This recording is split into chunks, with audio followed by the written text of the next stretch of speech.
You've had an idea forever about something you're sure could really sell. You know print on demand could bring it all to life, but there's a major problem.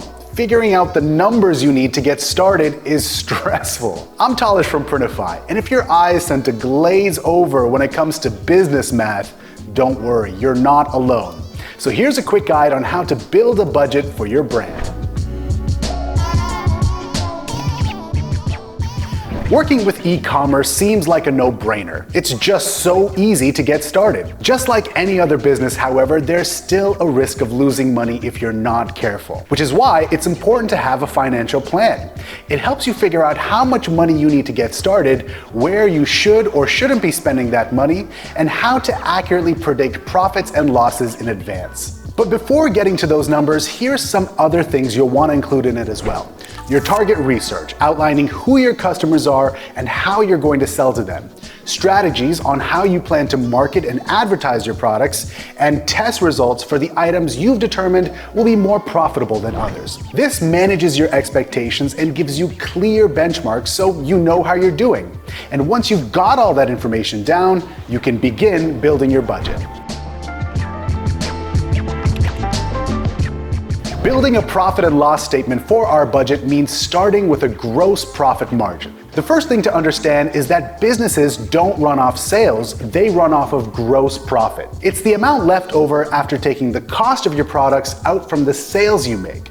That gross profit tells you how much money you have left over to operate your business. But don't get that confused with how much profit you get to take home though, because we're gonna get to that a little later. But let's take a closer look at the two values you need to get that gross profit value. The first is your sales or revenue. That's the total amount you get from selling your products. Now, you need to be realistic about how much you can sell for a more accurate profit value later. The second value is more interesting, and that's your product cost, or cost of goods sold. While making your budget, you might be tempted to put that total cost right at the beginning, leaving you with a big negative value that seems like you've started your business at a loss. But that's not exactly accurate, is it? If you haven't started selling yet, then how could you already be at a loss? So when you calculate your profit, it's better to match your cost of goods along with your sales. You can do this monthly or by quarter, whichever way works best for you. Getting your gross profit from those numbers leads you to your next value, your net profit.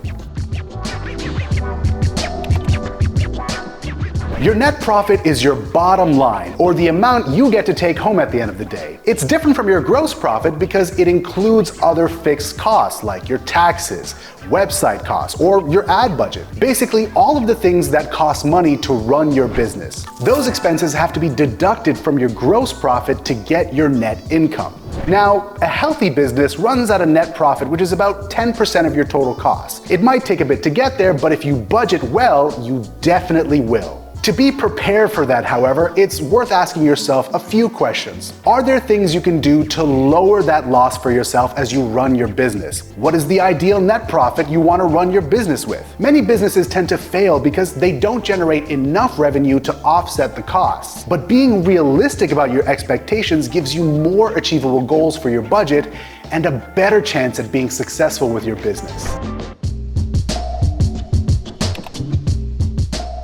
Let's chat a little bit more about expenses for a sec. After figuring out an accurate gross profit and deciding on a healthy net profit for yourself, you can easily figure out how much you can afford to spend on your operating costs. The equation is simple. Subtract your net income from your gross profit. So say you have a 60% gross and you want a 10% net. You're left with 50%. That's the amount you can spend out of your gross profit for all those expenses. For example, if I have $1,000 in gross profit and I want to take a net profit of $100, that leaves me $900 for expenses. Now, are you going to need all of that money for expenses? Well, that depends on you. Obviously, the lower you keep your costs, the more money you get to take home. But when it comes to those expenses, make sure you account for as much as you can, because it's the little things that add up, like domain and transaction fees, for example, or how your profits might be affected during different sales seasons. These might not seem obvious at first, but they will definitely impact your budget estimates. With all that information together, you now have a pretty solid financial plan to work with. Even though it might seem impossible to foresee everything that might happen, that's why it helps to have that plan in the first place. It'll give you way more confidence to easily make any decisions that come your way. So leave us a comment below if you've got any more questions about building a budget. We'll be more than happy to answer them for you. And give us a like if this video cleared up all those things for you, and don't forget to subscribe to Printify.